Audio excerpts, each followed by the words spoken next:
Welcome back, everybody, to another Cover 3 media video. Sir. Yeah. This video will be covering defensive backs. Yeah, we will. These ones are tricky. I think their value falls in between defensive line and linebackers, just in that same kind of deal with defensive linemen.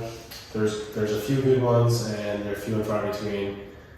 So you definitely want to get your hands on those top 4, maybe 5 candidates here.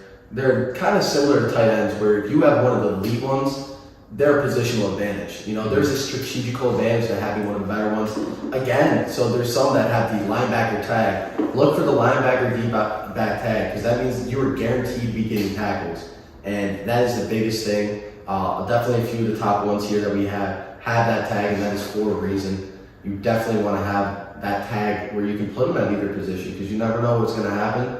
But more than anything, it's just they're going to be getting those tackles. Yeah, nothing's better than having a guy at IDP that you can stuff in your starting lineup, and you just know every given week they're going to give you a 10 to 15. I mean, nothing is more satisfying and actually puts your mind at ease with having a guy like that. Yeah, especially someone who thinks and analyzes and tinkers his lineup as much as Adam. Like, he needs these good D-backs. Exactly. So, I mean, starting at number 1, I think that there's no one better to talk about him than Devin. I mean, he's been in love with him since he first laid eyes.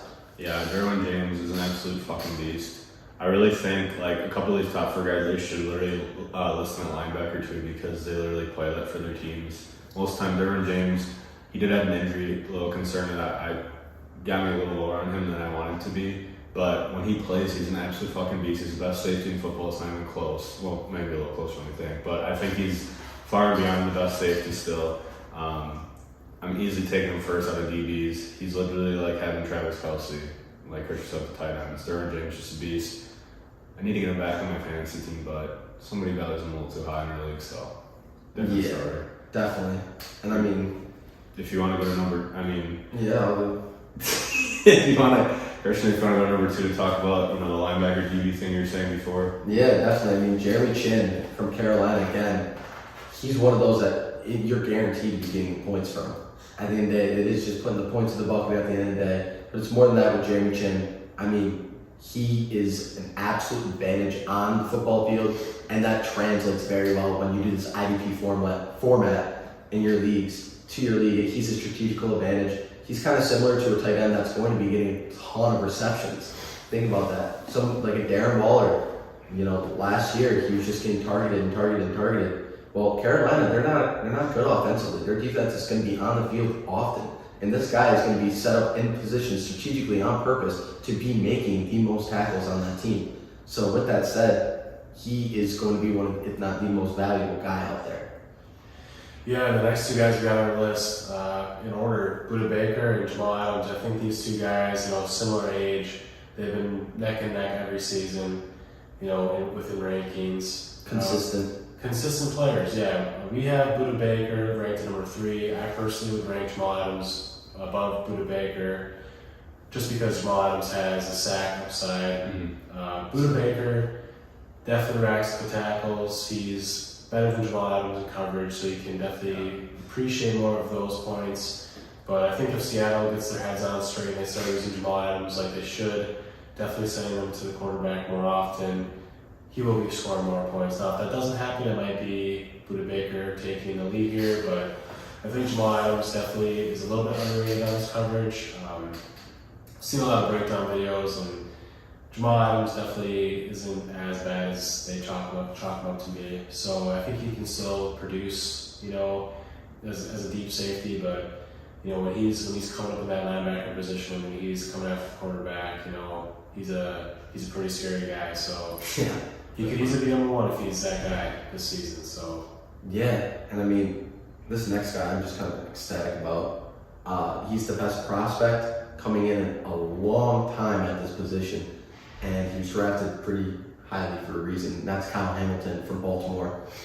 He's going to come to this league. Baltimore's historically had very good D-backs for fantasy and just in general throughout the years. And Kyle Hamilton's just the next step in that era. He's so athletic. He's a freak of nature. I mean, personally, I think you can even make the argument he was the most valuable defensive player in this entire draft.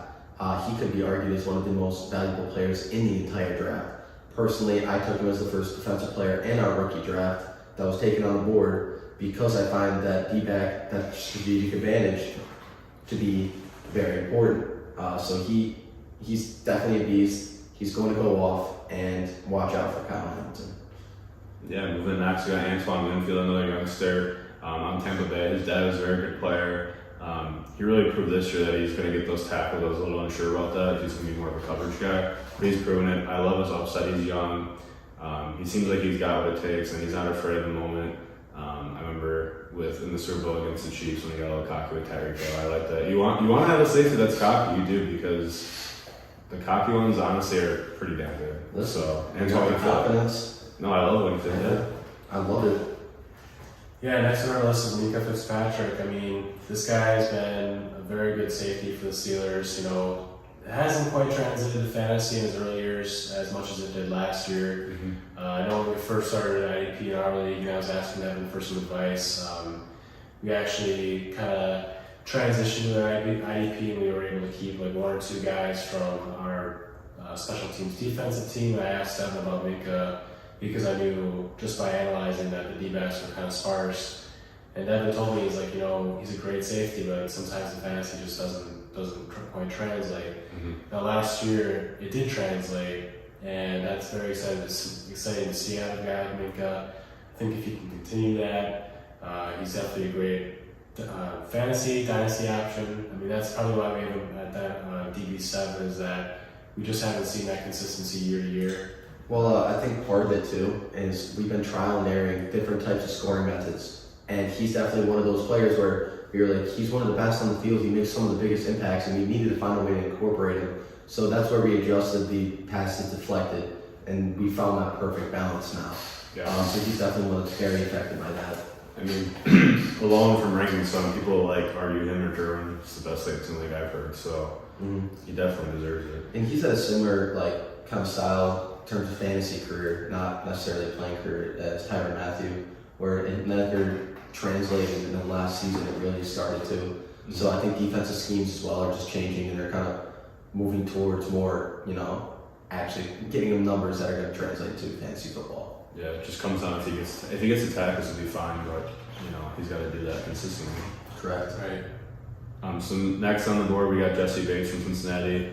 There's been some contract issues as they give him the franchise tag. He doesn't want to play under it, which rightfully so. I've been pretty high on this guy for a while, and I like his talent. He's insane, really good tackler, gets the points you need, and I wouldn't be worried about the contract, to be honest. I think you got more to worry about on your team than that. So yeah. Bates, I mean, I like him a lot, and I might be having a little lower, but I still like him, and you got to invest in a guy like that. He's younger still, he's in his prime, so he's got a lot of years left. Oh, for sure. Yeah, and speaking about younger, Xavier Mckinney, next guy on our list, DB9. He's been slowly accumulating better seasons. Last year, I believe, was his best season fantasy-wise. He's kind of shown that he can get those interceptions, and he can also get those tackles. He can continue to increase, that production. That's great. So, out of young defensive players, especially, sometimes you see defensive guys take a couple of years to really hit their peak. Mm-hmm. I think Xavier Mckinney could be, breaking out this next season or the season after. Not to say that he hasn't already had a great season. I just think that there could be more for him going forward. Mm-hmm. And to round it out, Christian, you got Justin Simmons here? I don't know. Do it. No. I was going to do it. I don't like that one. So to round it out, we got Justin Simmons. He is an older guy, but look at his last 5 seasons, how many damn tackles he's getting. He's getting a lot of tackles, and he's a really good player and creates plays for his defense. He's got a lot of interceptions too, and I think with having the passes deflected on him will really help him. Yes, he's older. There's other guys who might be lower on this list that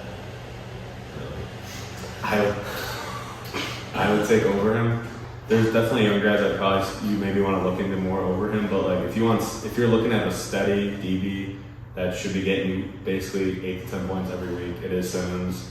It is a little worrisome. He's older, but he got paid by the Broncos last year, so I wouldn't be too worried about him. He's gonna get the numbers. Yeah, for sure. Hope you guys enjoyed our little IDP breakdown. watch for them in the total rankings so you can gauge where you can be drafting them in your full season Superflex, IDP, PPR drafts. We're going to be releasing our top 150 players list soon. And, that sounds like a lot, but it really isn't. We're going to be might throw in a couple extra after that. When you add an IDP, you are looking at, almost 400 players in your fantasy league, taxi squads and stuff like that. So you really get this breakdown and feel like you're really, truly building your own roster. So it's definitely one of those things you got to start looking out for if you're a true football fan.